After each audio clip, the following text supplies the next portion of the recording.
हमने 5 government job लिया और हम अपनी हरकतें बताए कि दोस्ती में हमने क्या क्या की, तो शायद तुम लोग तो वो किए भी नहीं होगे, हम ये बता रहे हैं। पढ़ाई कोई तुम्हारी पार्ट टाइम चीज नहीं है, इस बात को अपने जीवन में ध्यान रख। जिस दिन मेरे भाई यहाँ पर तुम इस दुनियादारी से, मोह माया से, नौकरी से जिस दिन बाहर आ जाओ, तुमको असली औकात अपनी देखनी है तो एक काम करो, जिंदगी में आगे बढ़ने का भी रीज़न कंपैरिजन है और आगे नहीं बढ़ने का भी रीज़न कंपैरिजन है। वो डिपेंड करता है कि आप अपनी तुलना किसके साथ में करते हैं। आप ये मान करके चलिए। वो कहते हैं ना यहाँ पर कि देखो, मैं आपको एक छोटी सी इंस्टेंस इसके ऊपर मैं सुनाता हूँ। मैं अपने जहाँ पर गुरुकुल में रहता था, ठीक है, तो 50 बच्चों का हमारा ग्रुप था हमारे आसपास में। मेरे एक जीवन में मैं हमेशा उनको विधाता मानता हूँ। मेरे यहाँ पर हैं गुरु हैं, अनुराग सर करके हैं, इनसे मैंने गणित सीखा, ठीक है, ये मिनिस्ट्री ऑफ रेलवे में सेलेक्टेड हैं।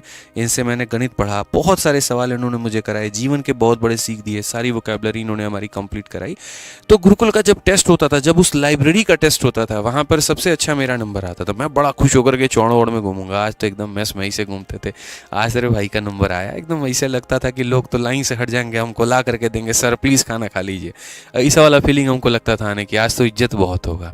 वो मेरे इस एटीट्यूड को देखने लगे यहाँ पर कि ये अपने ट्रैक से बाहर जा रहा है, क्योंकि वो कहते हैं ना कि पूत के पाँव पालने में ही दिख जाते हैं। तो गुरु लोग जो होते हैं ना, जो माँ बाप होते हैं, उनको सब दिख जाता है लक्षण तुम्हारे कि तुम क्या कर रहे हो क्या नहीं कर रहे हो। तो वहाँ पर उनको हमारे लक्षण दिखने लगे। जब हमारे लक्षण दिखने लगे ना वहाँ पे, तो उन्होंने बुला करके इधर बैठाया, बोला क्या कर रहा है। मैंने कहा क्या हुआ सर, तो ये जो हरकतें हैं तुम्हारी क्या कर रहे हैं। मैंने कहा सर किसी को कुछ कहा थोड़ी, हमने गरिया थोड़ी दिए किसी को, सर थोड़ी फोड़ दिए। बोले अभी तुम बात ही नहीं कर रहे हैं, जो तुम अभी कर रहे हो ना, भविष्य में तुम्हारे लिए बहुत बड़ा खतरा है।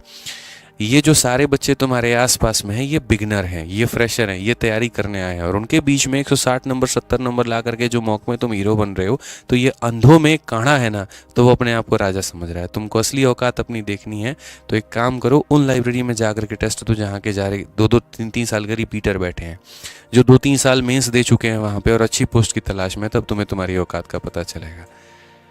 भाई साहब हमने उनकी बात को थोड़ा सीरियसली लिया। हम पहुंच गए अगले दिन एक ऐसी लाइब्रेरी, और अगली लाइब्रेरी में नीचे से मेरा दूसरा रैंक था, नीचे से दूसरा रैंक। उस दिन समझ में आ गया कि भाई जिस कंपटीशन में हम जी रहे हैं और जिस कंपैरिजन में हम जी रहे हैं, वो कोई कंपैरिजन है ही नहीं।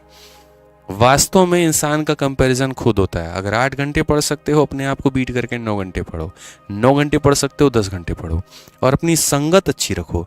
इंसान उन 5 लोगों का औसत होता है जिनके साथ में वो अपना जीवन बिता रहा होता है। तो दोस्ती अच्छी रखोगे, घूमने वाले के साथ में रहोगे, बाकी चीज़ों में रहोगे, वैसा बनोगे। मैंने किसी चीज़ के लिए कभी ज़िंदगी में मना नहीं किया कि ये मत करो, लेकिन मेरा हमेशा से ये कहना रहा, जो चीज़ें करते हो करो, उसके साथ में पढ़ाई तुम्हारा मेन मोटिव है, उसको करते रहो। हमने 5 गवर्नमेंट जॉब लिया और हम अपनी हरकतें बताए कि दोस्ती में हमने क्या क्या की, तो शायद तुम लोग तो वो किए भी नहीं होगे, हम ये बता रहे हैं। लेकिन मेरा उद्देश्य पढ़ना था, नौकरी लेना था, परिवार को ऊपर उठाना था, वो हमने किया।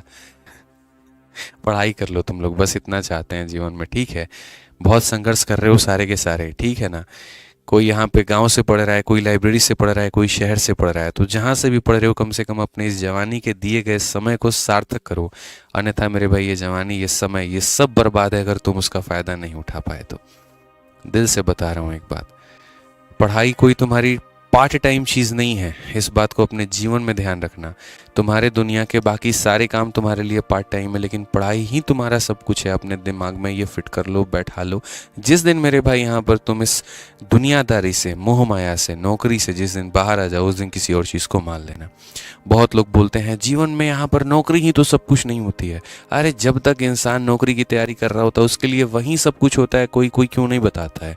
अब नीट की तैयारी कर रहे हैं बच्चे को तुम शुरू में ही ये बोल दो, बेटा नीट ही सब कुछ नहीं होता है, तो वो नीट की तैयारी करेगा? नहीं करेगा। वो सारी संभावनाएं तब दी जाती है जब उसमें वो फेल हो जाता है, ठीक है।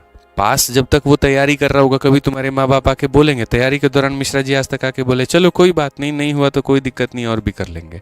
तो ये सारे जो लेक्चर्स निकल करके आते हैं ना, ये जब आप फेल होते हैं तो आपको संभावना देने के लिए किया जाता है। ये बात शुरू से बच्चे के मन में डाल दिया जाए कि भाई देख, बिना लोड लेकर के पढ़ाई कर, सिलेक्शन हो गया तो ठीक है, नहीं हुआ तो कोई बात नहीं, और भी चीज़ें हैं जीवन में वो की जाएंगी। तब देखो कितना रिलैक्स होकर के पढ़े, फिर नर्वसनेस थोड़ी होगी, वहाँ पे परफॉर्मेंस बेहतर होगा। शुरू में कहते नहीं है, बाद में हो जाए तो संभावना देते हैं, इसे थोड़ी होता है। दोस्त बन के रहो, शुरू से रहो, बढ़िया है ना।